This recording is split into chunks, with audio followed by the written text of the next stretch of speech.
Hi, everyone. I'm really sorry I'm late. I know, it's my fault today. Okay, Free the Press. Let's start with that. We continue our Free the Press campaign with two more cases today. The first comes from Azerbaijan, where 12 journalists and bloggers remain detained or imprisoned on government orders.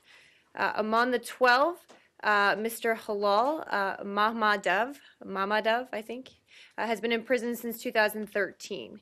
There he is on the screen. He was arrested in 2012 on charges of treason, incitement of ethnic hatred, and drug possession, and sentenced to 5 years in prison in 2013. The United Nations Working Group on Arbitrary Detention considers his detention arbitrary and has requested his immediate release in March 2014. A number of international human rights groups have also called for his release. We join them in calling for the immediate release of him and other journalists and bloggers who were incarcerated for simply exercising their right to freedom of expression. We call for an end to all such prosecutions and other forms of pressure on the independent press, and for Azerbaijan to honor its commitments to freedom of expression. Let's go to the second one. Our second case comes from Swaziland. Prominent journalist Becky Makubu and human rights lawyer Tulani Maseko are currently serving 2-year sentences for charges based on their criticism of Swaziland's judicial system. The charges arose from an article they wrote for Swaziland's The Nation magazine. The article criticized the judiciary's handling of another case and the lack of an independent judiciary. Both men were found guilty of contempt and sentenced to 2 years in prison.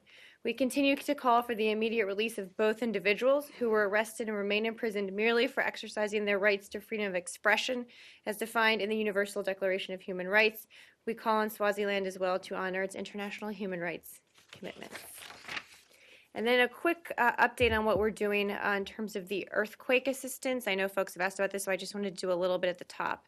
USAID is contributing an additional $2.5 million to the UN World Food Program to help the estimated 1.4 million people in Nepal that will require food assistance over the next 3 months.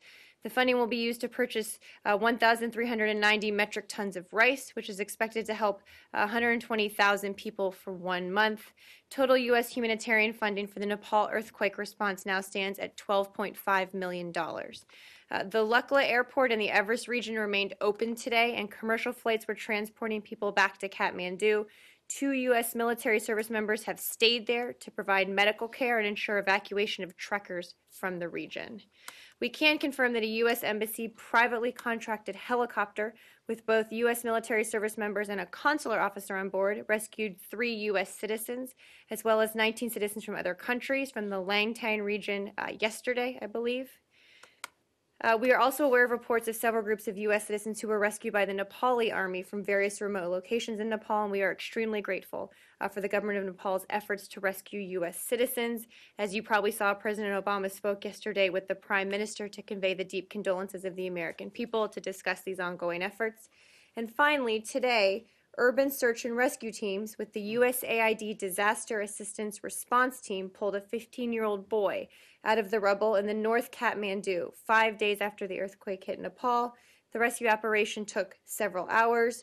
Thanks to early coordination with the Nepali officials, the team was quickly transported to a field hospital for treatment. Matt. Right. Whoa. Whoa. Hello?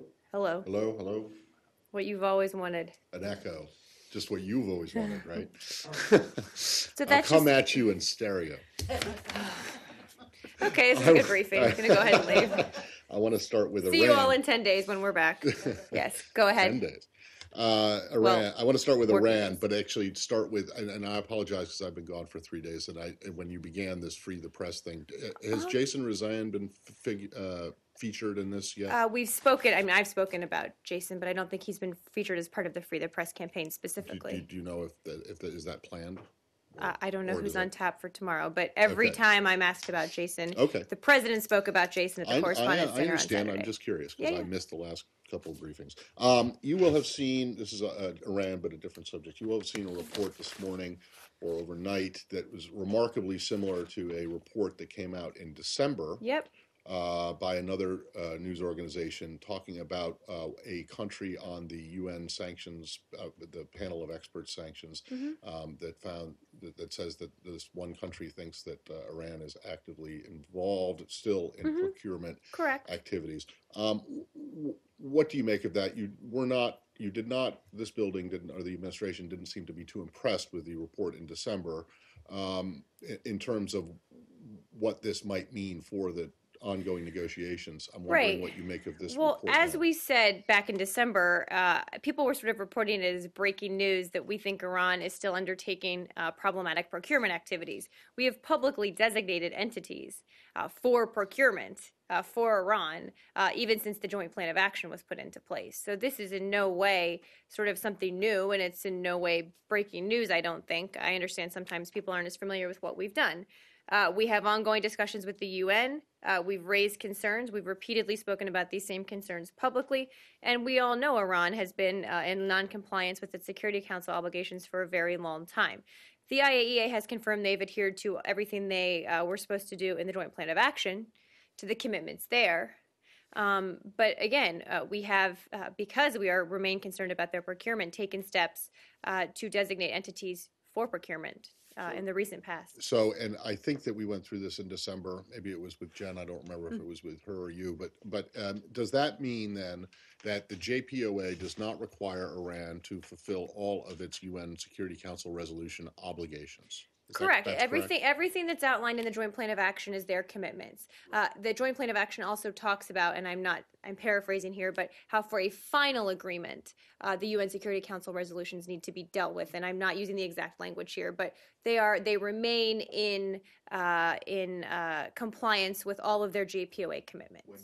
When you say that they need to be dealt with, the UN Security Council, what does that mean? Does that mean they actually have to comply with what the UN? Well, I mean, that's an ongoing topic of negotiation about what that will actually look like. I would refer you to the language as exactly as it was in the Joint Plan of Action. Okay, but that seems to leave open the door that a successful agreement with Iran, concluding an agreement with Iran, and them implementing it in full, 100%, does not necessarily mean that they would have to comply with all of the previous the UN. I want you to take a look at the Joint Plan of Action language, because I don't want to paraphrase it. It was very specifically written for a very specific reason. So I'm going to point you back there. Okay. Also on Iran, I don't know, maybe this was answered yesterday. Have you guys figured out exactly how you're going to help or not help? Maybe your help isn't needed with this ship, this Marshall Islands ship. Has there been any more discussion with them about There have been additional discussions with the Marshall Islands. We are working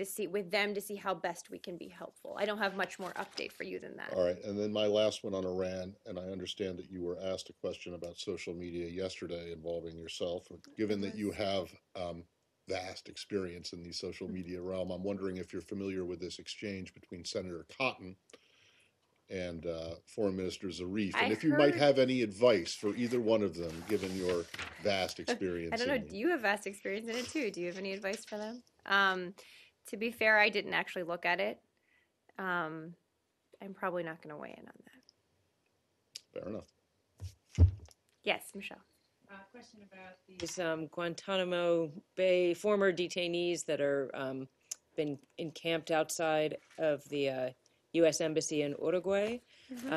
Wondering if the U.S. has any sort of financial obligations to these men, having negotiated this agreement to resettle them into Uruguay. We do not. As a general matter, under the law of war, there is no obligation to provide direct compensation to individuals detained under the law of war for their detention. But they said the U.S. has provided some money in the past to countries that help resettle these people. Countries or to individuals? Because I think what you asked about compensation to them, though, right? Not compensation to them, but isn't that what you just asked, though? No, but it costs. No. I asked about the financial obligations to.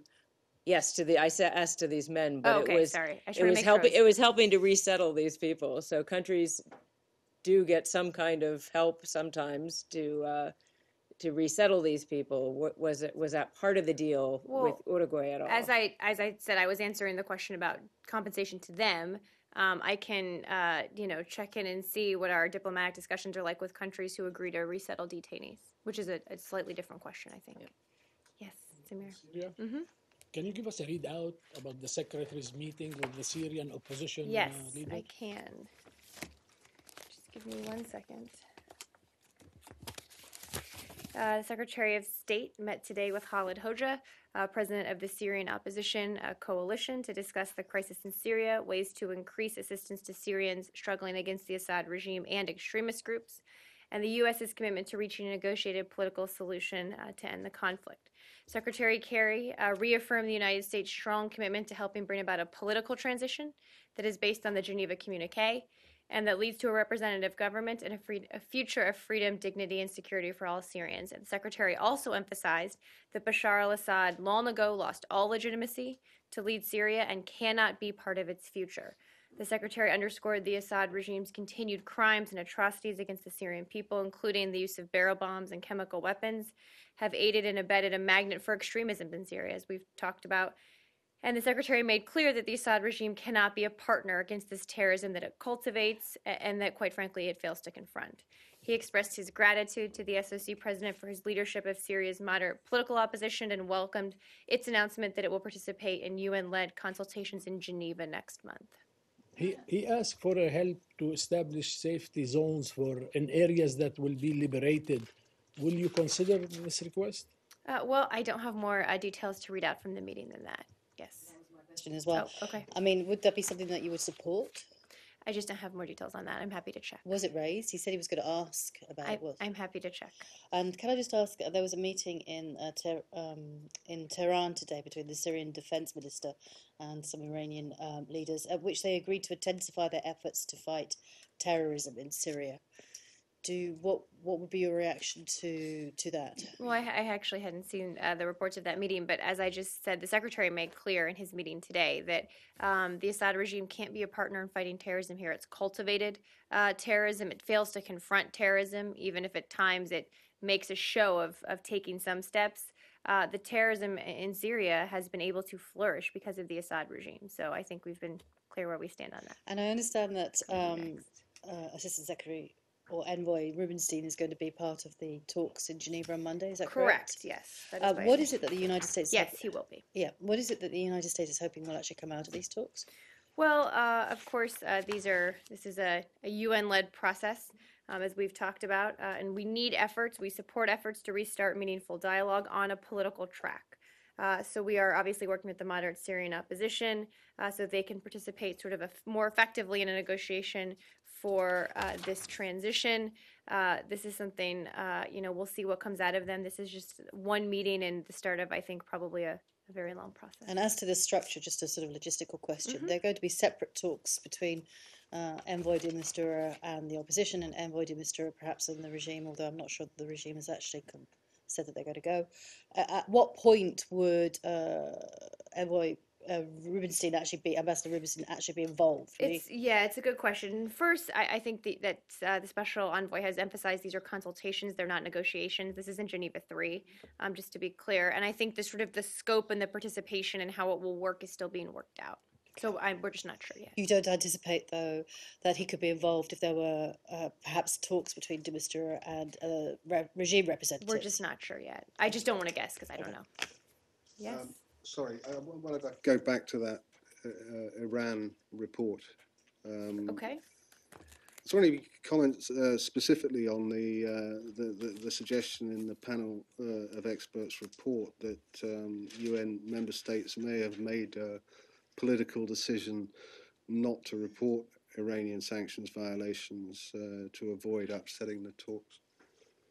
Well, as I said, from the U.S. perspective, we have continued talking to the UN if we think there are violations. We've continued designating entities and individuals if we think they're involved in illicit activity. So we certainly on our side have continued our designation and enforcement process of our sanctions and have encouraged other countries certainly to do the same. But generally the fact that this report's coming out and it's reporting violations, I mean, what does it say about the trustworthiness or otherwise of the Iranians if it comes to abiding by an agreement in future? Well, I'd make a few points. First, they've abided by the Joint Plan of Action. They've kept all their commitments under that. So I think that was a good test model for when there are clear, concise responsibilities, the Iranians have lived up to them. But we've always said a comprehensive agreement won't be about trust. It will be about verification. It will be about transparency and monitoring and concrete steps Iran has to take, steps we and the world can see to ensure that they're pushed to a year breakout and that the 4 pathways to a weapon are cut off. And that's precisely the reason why we are insisting on such intrusive transparency and monitoring. Because it's not about trust. It's about what we see and what eyes on we have of the program. And that's obviously what we've been very focused on. So, well, wait, just to follow up on that, does that mean then, though, that you are accepting the premise of the question that there are ongoing violations? I did not accept the premise of the question. Okay, He asked a question about trust. This panel of experts report is confidential at the moment to the Security Council's Iran Sanctions Not so Committee. confidential anymore. It's slated for public release in its entirety in June. So I think, Right. it's slated for public release in June. I said, so I'm not going to speak to the report. Broadly speaking, there's a reason we have continued to designate individuals and entities for procurement-related purposes. So we clearly believe that there's some, people that sanctions that continue to need to be enforced, right? I mean, we've publicly done that. Yeah. So I think that sort of speaks for itself. Well, it speaks to the fact that Iran, even while it may be complying, or you say it's complying with its JPOA agreements, It's not us, it's the IAEA that says it. continues It's not to us. violate. Fair enough. The IAEA says it, but they continue to violate UN Security Council resolutions. That we have continued to enforce sanctions where we believe they need to be Have enforced. designated new entities during the course That of is the correct. ongoing talks. Very which- publicly designated them. Exactly. Yes. Which means they aren't complying with the Security Council, right? There's a reason you enforce sanctions, but what we're focused on is a comprehensive agreement that meets all of our bottom lines. I mean, I think that's what we're working towards. And But- we've been very open about if we think we've been very open about the need to continue enforcing sanctions. They've lived up to their JPOA commitments, and we are trying to negotiate a comprehensive agreement that addresses all the issues it needs to Okay, address. but couldn't one look at this as if you were playing, let's use a gambling analogy. You're playing two hands of blackjack, and on one hand you're counting the cards and cheating, and on the other one you're playing by the rules. Doesn't that Play that analogy out a little bit, Matt. you get tossed from the casino? But it's not if you're break- cheating it's- on it's one not- hand, it's not and even an- if you're playing by the rules on the other hand. But they're two separate things. The JPOA laid out very clear commitments Iran had to undertake and keep undertaking. They have done so. Their program is frozen. Yeah, but on the other hand, they're cheating, they're all the- continuing to cheat on the. There are other Security ways, Council. but look, the point of a comprehensive agreement is to address all of these issues. Right, but And we're not there yet. I And we understand know we're that. not there yet. Right, but you acknowledged, or you said at the beginning, and when I first asked that you're not sure how the UN Security Council resolution compliance will be How addressed specifically? final. Right, specifically. And again, go back and look at the JPOA language for what we laid out as a standard for a comprehensive agreement on this issue specifically. I'm sorry, I don't have it in front of me. I thought you had it burned into your memory. I can't. You used a different analogy when we had this exact same back and forth in December. Well, I try to mix things up. I know. I'm trying to remember what it was now, but I think it was buying furniture, but not actually putting it in your house. Yeah, no, it think was that it was an air conditioning Or an system, air- oh, and right, leaving it out, okay. leaving it outside and not installing it. But anyway, That may have been but it. you see, but you do It do just see came that to me. there is a bit of a dilemma here if you're playing two hands and cheating on one hand but not on the other. I mean, you're going to get tossed anyway, even if you're playing. They're not just going to take Well, that one set of cards away and say sorry, you International can't play that. diplomacy is not a casino, Matt. It's more like one than. But you see all the points I'm making. Yes, I'm just not sure that it's reassuring in any way. I will Speech continue to yesterday- try and reassure In you. his speech yesterday in New York, Foreign Minister Zarif actually accused the United States of breaking the JPOA precisely by designating more companies and things like the that. He said you weren't playing by the rules. Well, no, everyone has lived up to their obligations. We have been very clear with Iran before we finalize the JPOA and during it when we designate under existing sanctions. He's right. The rules say no new nuclear related sanctions, and there have been no nuclear related sanctions. These are all existing, and he knows that. More on Iran. Sure. So going back to the MERS called it a seizure today in their statement. And I was wondering if it could be considered an act of piracy. I don't have any more definitions to put on it for you. We are seeing what we can do to help resolve the situation. Why wouldn't the $3.6 million be akin to ransom? What are you referring to? I So don't know what that sum of money is referring to. Right, Iran is now seeking $3.6 million from Maersk for a previous legal dispute. And I was wondering if I'm happy to look into that. I hadn't heard that figure. We're seeing what we can do to help resolve it. I have one more on this as well, because I saw yesterday, but I wasn't paying total attention because I was not here in town.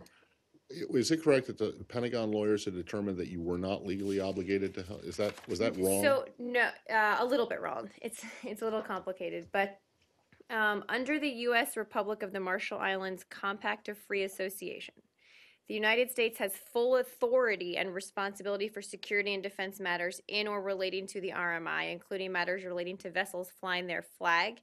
So we're talking to them about how best we can help, and we're trying to figure that out. So But the term is not responsibility, it's authority. full authority and responsibility. Well, then aren't you obligated to go do something? We're talking to them about how we can best help. And do you know if are you talking to the Marshallese or are you talking to the company involved? Both.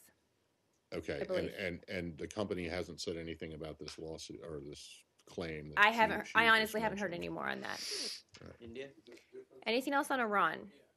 Iran? Yeah, Okay. I'm just,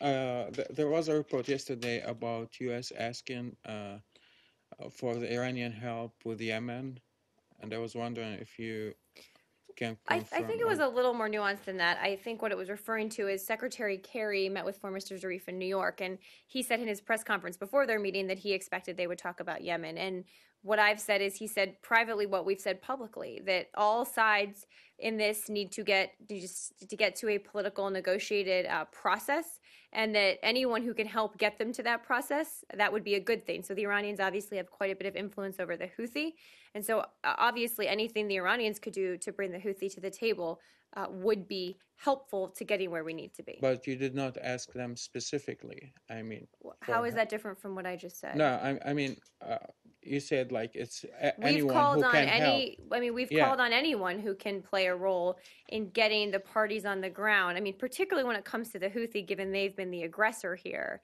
and obviously Iran has a lot of influence with the Houthi. Just in terms of the secretary's meeting at the residence in New York, Yes. were you asked about this at all? And I'm just wondering I if you haven't guys. been, but I was up there for it. So was I. I know. I standing know you were outside Yes. taking photos. Not allowed in.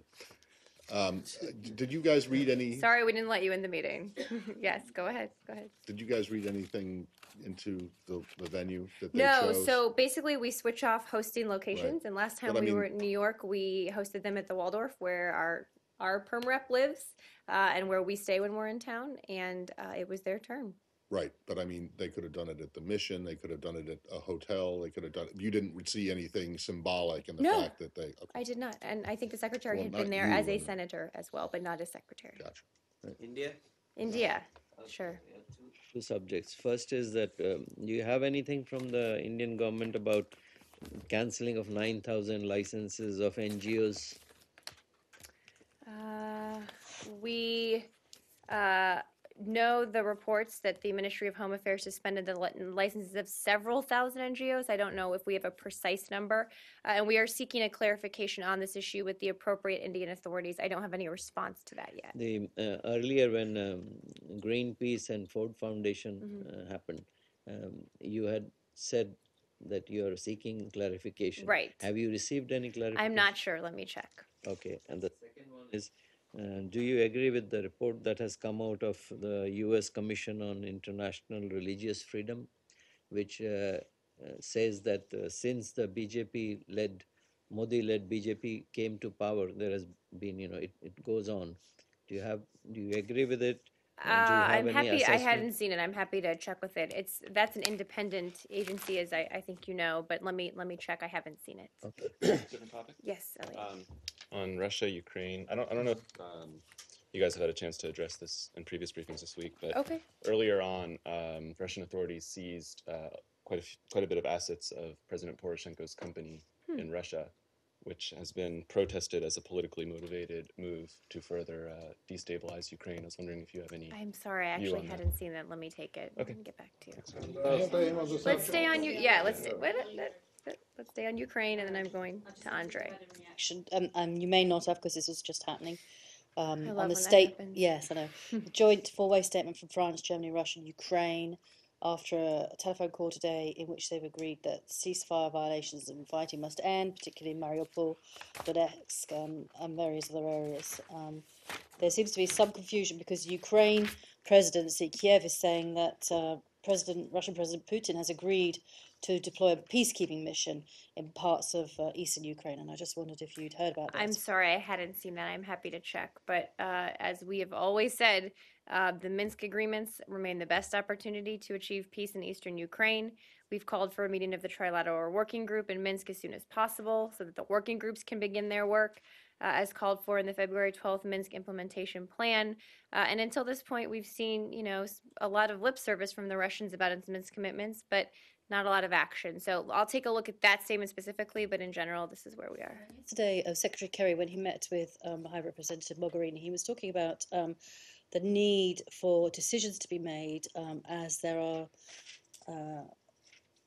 be decisions about whether to continue the sanctions against Russia. Was he particularly talking about the EU sanctions or the US sanctions? I think in general.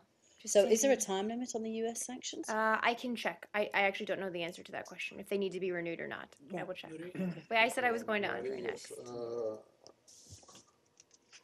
On Saturday a year ago, a modern act of Holocaust was committed in Ukraine. Scores of people were burned alive in a public building in Odessa. And I want to come back to the specific event, but first I want to ask you about whether we know that everything has been done not to have it happen again. Mm-hmm. Because the event at that point was timed to the May holidays, which are still celebrated by, I would say, the majority of the population in at least the east of Ukraine. And now we are again on the eve of the May holidays. My first question is, do you support, you said at the top, you support the freedom of expression. That includes political protest, right? Yes, but do you want me to comment on the specific incident, though? No. I just ask questions. The protests. Sometimes they appear unrelated to what you said right before. The protests, the peaceful protests include if they are expressed by people like the communists, right? In general, I don't know if you're referring to something specific. No, in general. Okay, but in general, we support the right of people to freely and peacefully express themselves. So have you impressed this upon your protégés in Kiev? That people have the right... What was the word you used? Protégés. The government in Kiev, that people have the right to protest, even if the people are communists. I think we say that to any country around the world. Okay, no, I'm sorry. I think we're just getting started here. Actually, I would prefer an answer to that in a complete sentence that I could use as a quote, because we've said that throughout the world is not a good answer. Okay. Well, again, we support the right of people to peacefully protest around the world. Now, as to the events of a year ago in Odessa, are you satisfied that everything has been done to duly investigate the events and to find the people responsible? So, a couple points on that. We again extend our condolences to the people of Ukraine on the first anniversary of the tragic events in Odessa on May 2nd. when more than 40 people were killed. We reiterate the need for a thorough and transparent investigation so those responsible can ultimately be held accountable. We continue to urge the Ukrainian government to investigate and bring charges against those culpable for the events in Odessa and to do so as quickly as possible. I think it's also important on this anniversary to not lose sight of the bigger picture in Ukraine and that the fact that Russia's aggression has left more than 6,000 people dead and displaced at least 1 million more. So what happened in Odessa is a tragic event. We've expressed our condolences for that, but I think we need to put all of this in the context of what's happening overall in Ukraine, and that's why implementation of Minsk is so important. You sound, whether you want it or not, but you sound as if you are condoning the violence by saying it's part of a bigger violence. Not at all. I did not say that. I said we have urged for a thorough and transparent investigation so those responsible can be held accountable. And that investigation, as I understand it, is ongoing. We've urged the Ukrainian government to do this as quickly as possible. This was a tragic event. Of course, we have been very clear about that. Is there a deadline to ASAP? I don't know if there's a deadline, but as I said, we want them to do this as quickly as possible. They've basically announced that there is nothing to investigate quite recently. It's my understand that I understand the investigation is still ongoing. Well, Marie, but it has been, almost a year. Is that speedy? I think we're encouraging them to get this done as move quickly. as And have you been? Do you know? Can you say if you have been assured by the Ukrainian government I'm that happy to check. I don't know. that they are? It would be interesting to know what the latest on this is. I realize Okay. you guys are off tonight, but maybe tomorrow, as we approach the Yes. actual anniversary on Saturday. We're happy to check. Please share with us. We will, and Jeff will be A couple briefing. questions. Yes, let's go here and then Just you, two and then I'm questions going on to Pam. Kurdistan. President of Kurdistan region is coming here this next week. Do you have anything to share with us on that? I do. I have a little bit on that for you. Give me a second. Masoud Barzani, president of the Kurdistan region of Iraq, will visit Washington next week. He will meet with administration officials, including here at the State Department with Deputy Secretary Tony Blinken on Wednesday to discuss a range of issues, including the U.S.'s strong and continued support to Iraqi Kurdistan and the Kurdish people, the combined campaign to degrade and ultimately destroy ISIL, and the status of ongoing political initiatives to address the needs of the Iraqi people and to foster cooperation across all communities. President Obama will also join Vice President Biden in welcoming President Barzani to the White House. And I think he and his delegation arrive on Sunday for a week-long visit. Is Secretary Kerry Unfortunately, we're going to be out of town. We leave tonight for a fairly lengthy trip. I know the Secretary would have liked to be here, and the Deputy Secretary will be meeting with him. Okay, just a couple more questions. I know you talked about this yesterday, I think. The House Armed Service Committee bill Yes. to directly arm the Peshmerga and the Sunni Arab tribes. We've seen quite a bit of reaction from some communities in Iraq, including Muqtada al-Sadr's group. Muqtada al-Sadr himself said, if that bill becomes a law, if that's passed, if the United States does that, we will target U.S., we will strike U.S. targets wherever we find. Would you find that as a threat, or how would you? Well, let's take a step back. I know there's been a lot of commentary about this in Iraq, but let's just take a step back and so I can reaffirm what our position is, independent of the commentary in Iraq. The position of this administration has been clear and consistent in support of a unified Iraq. A unified Iraq is stronger. It's important to the stability of the region as well. Our military assistance and equipment deliveries, our policy remains that all arms transfers must be coordinated via the sovereign central government of Iraq. We believe this policy is the most effective way to support the coalition's efforts to combat ISIL and promote our policy of a unified, federal, pluralistic, and democratic state.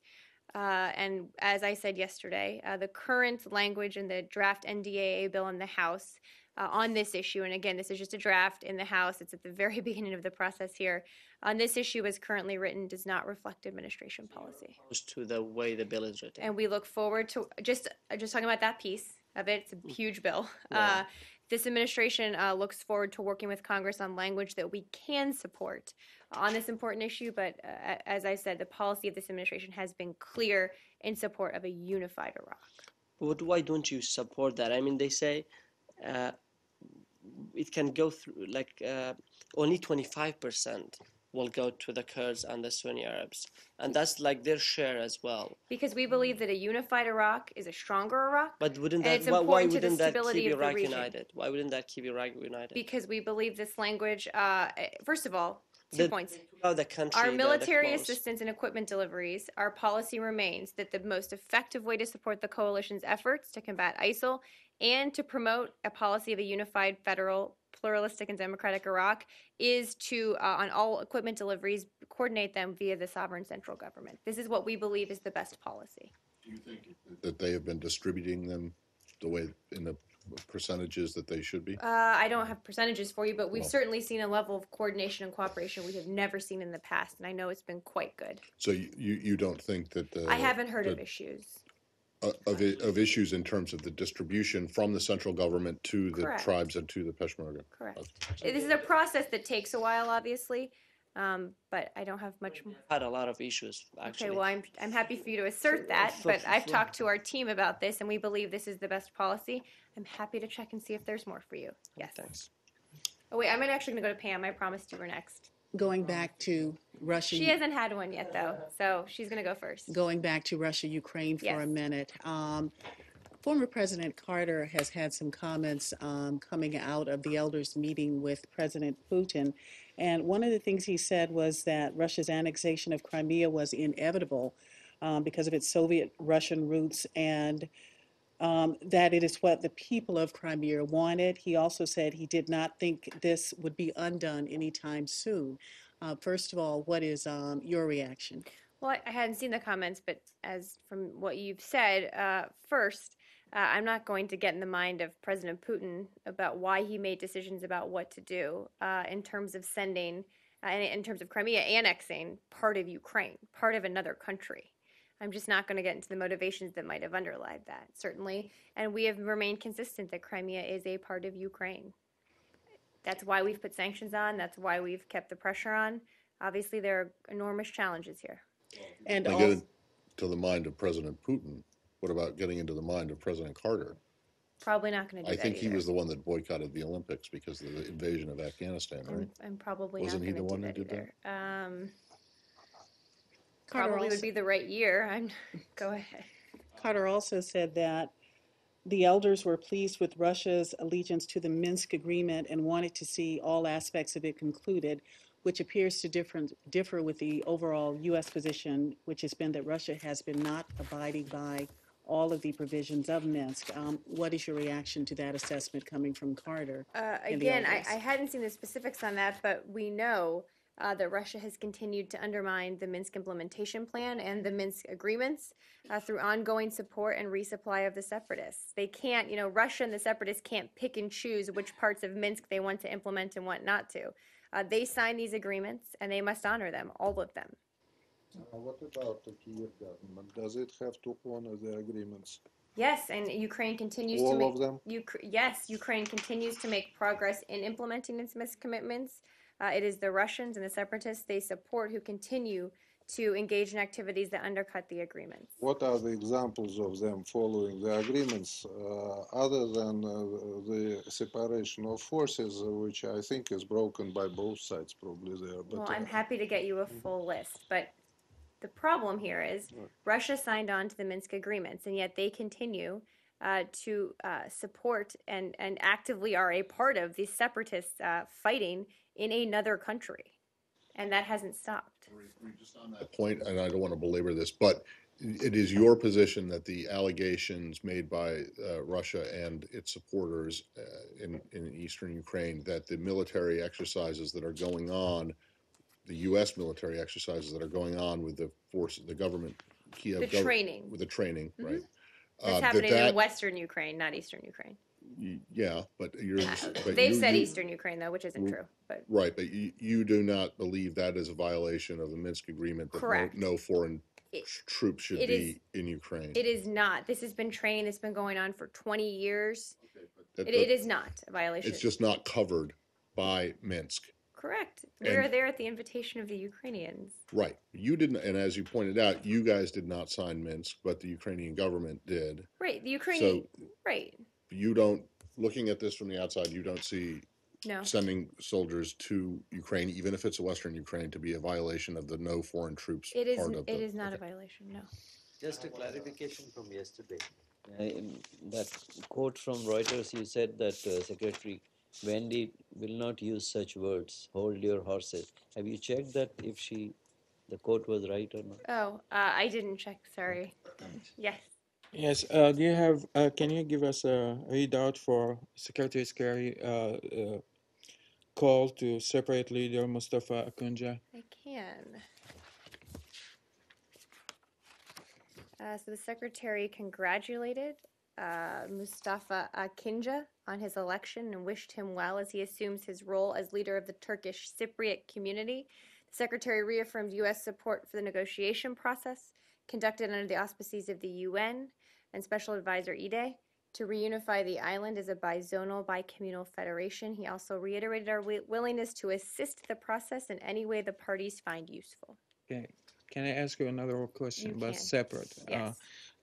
Did you do anything about Mohammed Sultan, the American citizen? Anything new? I mean, I've spoken about it frequently from the podium. Yeah, but after the sentence on him, was there any new procedure? Well, anything? we've continued to call for his release. Embassy officials have remained in contact with Mr. Sultan. We'll continue to provide all assistance. Will continue to raise the case with the Egyptian government. Yes. On Turkey, Okay, I you're realize you didn't want to. You said you wouldn't dignify this tweet from the mayor of Ankara with a comment. But do you know if there's been any kind of he's a mayor. He doesn't really have anything to do with foreign policy. But still, do you know if there's been any contact by the American government with the Turks about this, because he is a close ally of the president? I believe the ambassador may have spoken with some. I don't have all the details, and Assistant Secretary Nuland may have as well. Not with him. I think with Turkish officials. I'm not sure exactly who though. Okay, is it I can possible to check, get more? yes. Thank you. Wait. Yeah, I promised. And it's on the tweet. It's on the tweet. Have you seen the? You haven't seen the tweet because it had a picture of Saki and comment about you. So did you check that? I think it actually had a picture of me. Oh, okay. Believe me, I've now seen it. So you've seen it. On East Asia. Okay. South Korean and Chinese media have been very critical of Prime Minister Abe's speech or address to Congress that he gave yesterday because they feel that he didn't adequately address some of the historical issues that those two countries have objections to. I know that in the past, some, such as Secretary Russell, Assistant Secretary Russell, has urged for Japan and its neighbors to resolve some of the historical issues that affects the relationship between those countries. Are you satisfied that Prime Minister Abe adequately addressed some of those historical issues? Well, we certainly take note of Prime Minister Abe's expressions of deep remorse over the war and his reference to Japanese actions that brought suffering to people in Asian countries.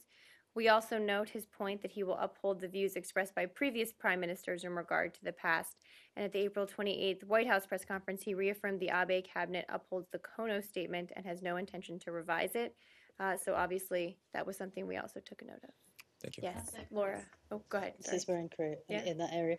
I don't know if you've seen the report that came out late last night from the Washington Institute for Science and International Security about North Korea's nuclear reactor at Yongbyon, which suggested that because of the snow melt on it, that it could actually have started some kind of low-grade activity. Well, we've certainly seen the report from ISIS, unfortunately named now. We don't have a comment on the operational status of the facilities Yongbyon. We don't tend to comment on those kinds of intelligence matters, but I would remind people that in the, excuse me, in the DNI's January 2014 report to Congress, the U.S. assesses that the DPRK has expanded the size of its Yongbyon enrichment facility and restarted the reactor that was previously used for plutonium production. So this was in the DNI's 2014 report to Congress. And so I'd sort of point you there, but don't have much more for you. So you're not willing to confirm whether this is new activity? I'm just not going to get into that. Okay, and can I just stay with North Korea as well? There was an incident today up at the United Nations during the human rights during a human rights debate in which the North Korean diplomats walked out to protest some testimonies that were given by North Korean defectors. I believe at one point Ambassador Power actually told UN staff to turn off the North Korean diplomat's microphone because he or she was trying to talk over the top of it. Is that correct? I don't know. I'm sorry. I'll Okay. check. Do you know anything about the protest by the North I Koreans? did not see that. I really didn't. Could you check? Yeah, I will. I was a little surprised that. I mean, does Ambassador Power have the authority to order UN staff to turn off microphones of other diplomats? I will check for you. I will check for Isn't you. this a question best directed to US-UN? Is it? I mean, yes, I would check in with US-UN. I'm also happy to check. Let's go to Laura. Can I go to Laura? I'm sorry. I'm just going to go to Laura, and then I'm going to... I wanted to go back to what you said at the top about Nepal and this rescue operation that U.S. forces were involved in. Can you say whether the State Department or the embassy in Nepal had anything to do with locating these Americans? I'm not sure. I'm guessing. I mean, we've asked people to reach out to us. Sure whether that coordination. Okay. And then I have a separate topic, but if no, go ahead.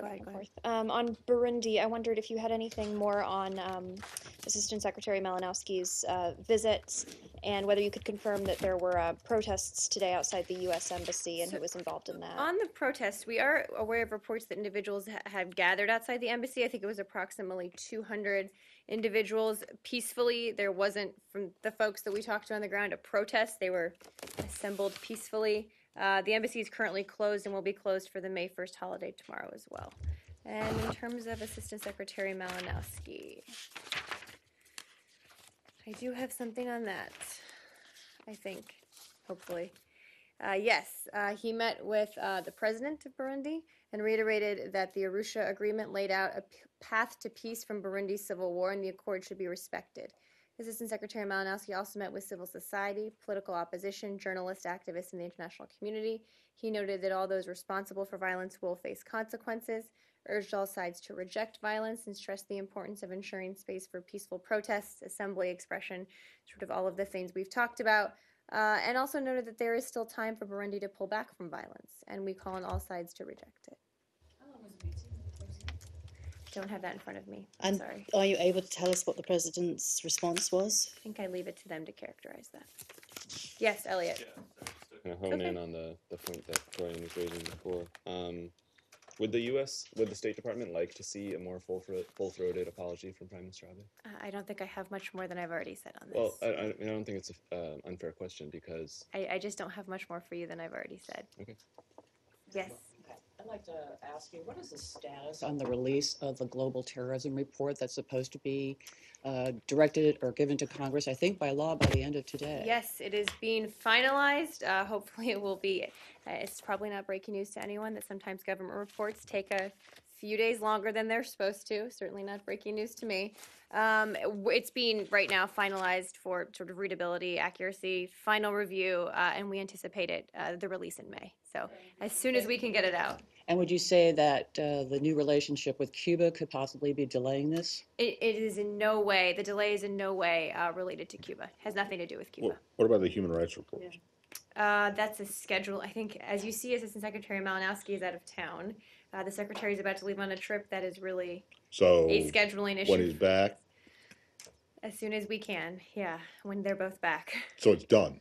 It's just a question It's of right. when to... Yeah. That's my understanding. It's finalized, but we're determining when to announce it. That is my understanding. Yes. Oh yeah. Go ahead. Today was announced that 4,000 pages of documents were released to the Benghazi Committee. Are you capable to characterize the specific contents of those documents or characterize the majority of them? Yep. So I can confirm that earlier this month, the State Department produced to the Select Committee approximately 4,000 pages of documents that were archived at the conclusion of the ARB, the Accountability Review Board. The department believes that the confidentiality of the ARB process is very important to the ARB's ability to do its work. I'm not going to characterize the contents of the documents that were provided, except to say that they don't change the essential facts that have been known since the Accountability Review Board report came out that was based on all of these conversations over 2 years ago. We've been cooperating with the committee on this since it was formed a year ago, providing information to the committee in the order it was requested. They prioritized these documents in late January using a subpoena, and we worked to produce them as quickly as possible. Again, it's about 4,000 pages. Does that mean that these pages are all that the ARB used to compile its final report, or are there still other These are the out documents there. that were archived at the conclusion of the ARB. I don't have anything else for you. So, in other words, this is all their interviews and all the stuff that they compiled to produce their own was report. whatever- This is the raw stuff that It they was the used. documents related to part of the ARB process that were subject to the subpoena. It was a subpoena that they gave us in late January. I understand, but this is all of what they compiled to produce mean, their report? I don't know if any pages were, if there's any reason to withhold any page. I just don't know. It's my understanding this is everything that was responsive to the subpoena. Did the department believe that this was necessary, considering that the committee had the actual finished product? I mean, Well- it sounds as though the select committee doesn't believe the ARB and wants to go back and check its work. A couple points on this. This specific request is unprecedented. To our knowledge, in the history of the State Department, Congress has never subpoenaed the working files or testimony from an independent ARB. In an effort to be transparent, Secretary Clinton provided the findings to Congress. That also doesn't happen that often. This is only the second time in the history of ARBs, there have been 18 actually ARBs, that the State Department has made an ARB report public. So in the interest of transparency, we made the report public for only the second time in history. The other public report was the report on Nairobi, Kenya, and Dar es Salaam, Tanzania. So if this is unprecedented turnover, the working documents that the ARB used to compile its final report, why did you agree to turn it over? Well, as I said, we told the committee we were willing to work with them on their request. They sent a subpoena in late January, and we had made clear our concerns to them about the chilling impact this disclosure could have on the work of future ARBs and their ability to help us, with the confidentiality. ARB interviews are done based on confidentiality. I think Admiral Mullen spoke about this, but we are working to be as cooperative as possible.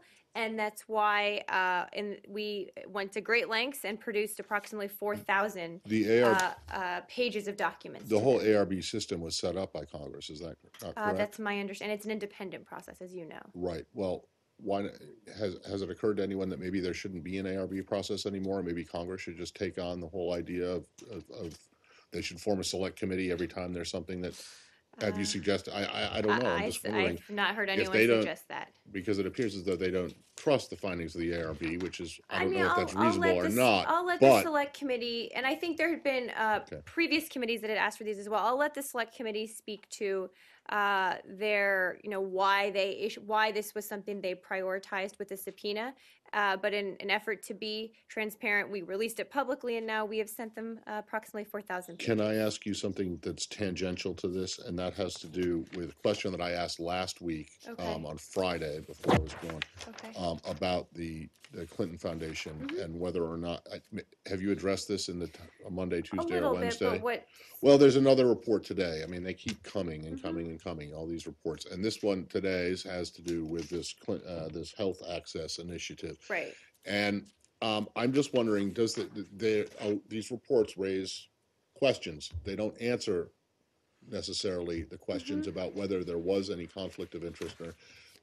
But does the department believe that there is a problem here and that these revelations have created the appearance, at least, of a potential conflict of interest or plural conflicts of interest that should be looked into? Well, a couple points, and it's a very good question, Matt. First, as I've said many times, I think last week, she undertook these responsibilities voluntarily that went above and beyond sort of the normal responsibilities she would have had in assuming this position. So she went above and beyond what her typical responsibilities would have been. These were voluntary.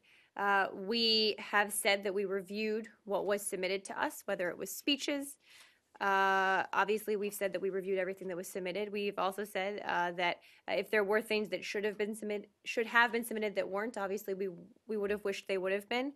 But I also haven't seen any evidence, and I haven't talked to anyone who's seen any evidence of any link between actions taken by Secretary Clinton and donations to the Clinton Foundation or speech honorariums of the former president, which are the two things that fall under the MOU she signed. So, I know there's a lot of reports coming out. We have a lot of questions about them, I'm sure, are going to continue coming up. But I think that's sort of where we are on this issue. But doesn't the department think that it is problematic that these oversights or omissions were were made in the first place, and have you Well- asked for an explanation? A couple, I don't know the answer to the second question, but to your first question, I wouldn't automatically assume that, I don't think anyone should assume that it was. As I said, if there were things that should have been submitted that weren't, we obviously would have appreciated the opportunity to review them per the MOU. But I am also not going to recreate history and sort of recreate the facts at the time about how a review would have played out if they had been. So I don't want to automatically assume that it would be problematic. No. Or that it was problematic.